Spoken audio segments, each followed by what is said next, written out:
Buongiorno Notizia. Siamo entrati ormai nell'ultima mezz'ora del nostro Buongiorno Notizie. Parliamo adesso di vertenze occupazionali. Ce n'è una che arriva da Messina e che viene oggi rilanciata dal Giornale di Sicilia nelle pagine dedicate alla cronaca messinese. Si parla di ex Simpli, salta l'accordo per quanto riguarda la vertenza SMA dopo la chiusura del supermercato di Contesse. Rischia di naufragare anche la trattativa con i sindacati per riassorbire i 24 dipendenti. Nessun accordo quindi per il futuro dei 24 dipendenti del supermercato di Contesse, chiuso dal gruppo SMA qualche settimana fa per la vertenza che ha visto scendere in piazza 240 lavoratori che hanno sfilato in corteo i dipendenti dei 7 punti vendita della provincia e quindi notte fonda. Il piano proposto dall'Ispettorato del Lavoro per salvaguardare i posti di lavoro con una sorta di contratto di solidarietà da far firmare ai lavoratori full time impiegati in provincia è stato di fatto bocciato. La proposta dell'Ispettorato del Lavoro prevedeva la riduzione di alcune ore al mese del monte orario di ciascun lavoratore impegnato in provincia con un contratto full time. Questo avrebbe permesso di riassorbire negli stessi punti i 24 lavoratori. E invece tutto è saltato, c'è adesso il rischio concreto che per i 24 possano aprirsi definitivamente le porte del licenziamento. Articolo che viene firmato da Emilio Pintaldi nelle pagine messinesi del Giornale di Sicilia.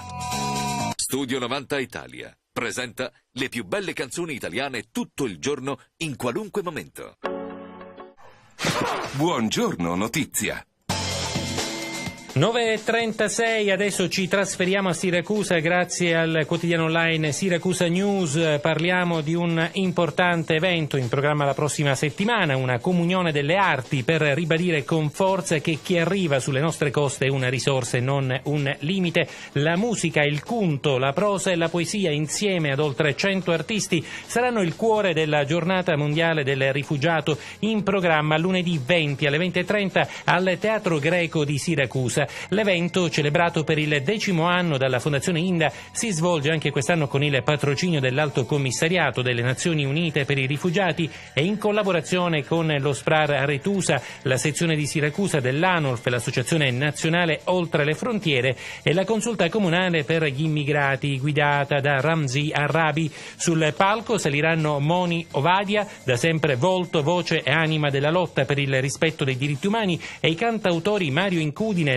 Lello Analfino dei Tinturia e Giovanni Caccamo, vincitore di Sanremo tra i giovani nel 2015. Sul palco del Teatro Greco ci saranno anche Imma Villa, Fausto Russo Alesi, Sergio Mancinelli ed Elena Polic Greco, protagonisti di Fedra di Seneca, che sarà in scena dal 23 al 26 giugno, e poi ancora musicisti, attori e gli allievi dell'Accademia d'Arte del Dramma Antico, dai più piccoli ai ragazzi della sezione Giusto Monaco.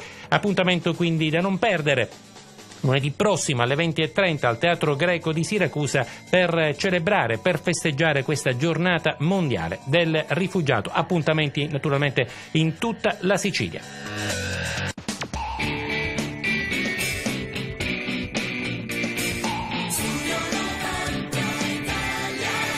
Solo musica italiana.